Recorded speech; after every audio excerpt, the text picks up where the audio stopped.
کتابیں زیادہ ہے، وقت تھوڑا ہے. یار یہ تو بس فضول بات ہے. وقت بہت زیادہ ہے، وقت بہت زیادہ ہے. جو کہہ رہے تھوڑا ہے میرے پاس آ جائے، میں اس کو بتاؤں گا. وقت کس نے آپ کو کہا کہ آپ جلدی سو جاؤ؟ آپ کو کس نے کہا کہ 8 گھنٹے سو جاؤ، 10 گھنٹے سو جاؤ؟ نیند تھوڑی کم کرو، کھانا تھوڑا کم کھاؤ، گپ شپ تھوڑی سے کم کر لو، وقت مل جائے گا نا.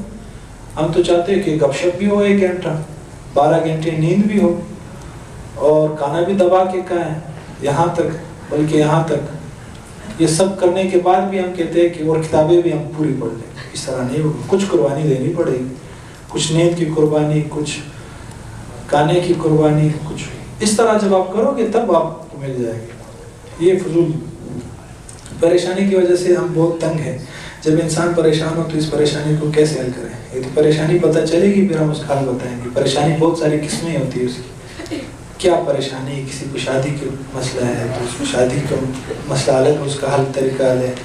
کسی کو کیا پریشانی، جو پریشانی ہو مل لیں مجھ سے کہ یہ پریشانی بتا دیں گے اس کو کیسے حل کیا. جی حضرت سیبین بناتے ہیں لیکن آگے ماحول میں جاتے ہیں، جب آپ یہاں سے نکل کے چلے جائیں گے، اب یہاں ماحول کے اندر ہیں اور آسانی بھی ہے، لیکن اگر اگلے ماحول میں جائیں گے وہاں پر ایسے حالات میسر نہیں ہوں گے، موافق نہیں ہوں گے، تو آپ راستہ بدل لیں.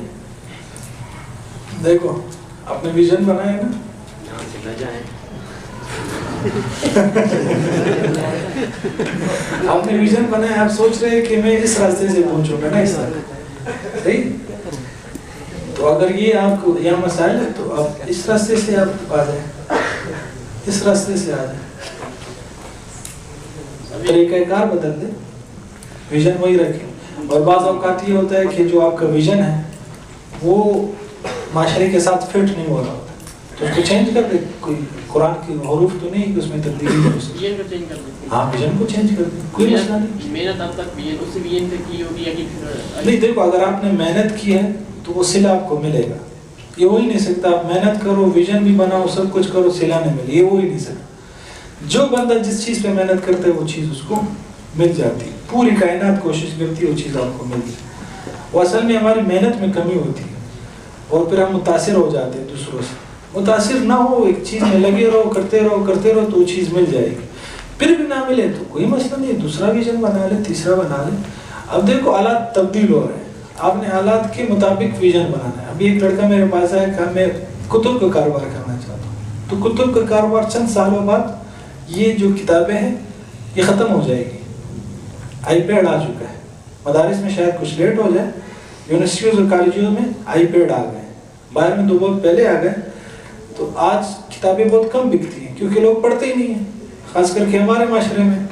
آپ باہر جائیں وہاں ان کے ٹرینوں اور بسوں میں، میرے پاس تصویر ہے لیکن اس میں کچھ عورتوں کی تصویر ہے، میں دکھا نہیں سکتا. وہاں سب کتاب ان کے ہاتھ میں ہوتی ہے اور وہ پڑھ رہے ہوتے ہیں ٹرین میں اور بسوں میں.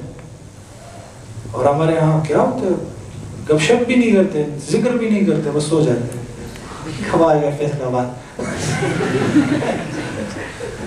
تو یہ فرق ہے، ہم پڑھتے نہیں ہیں تو ویژن ہمارا اس کے ریلیٹڈ نہیں ہے. تو ابھی میں نے اسے کہا یہ کاروبار نہیں کرو. ہاں وہ چلیں گے جو پبلش خود کریں گے، اس کے لیے سرمایہ زیادہ ہے. تو یہ حساب ہے، اس کے مطابق ویژن بنانا چاہیے، حالات کو دیکھ کر.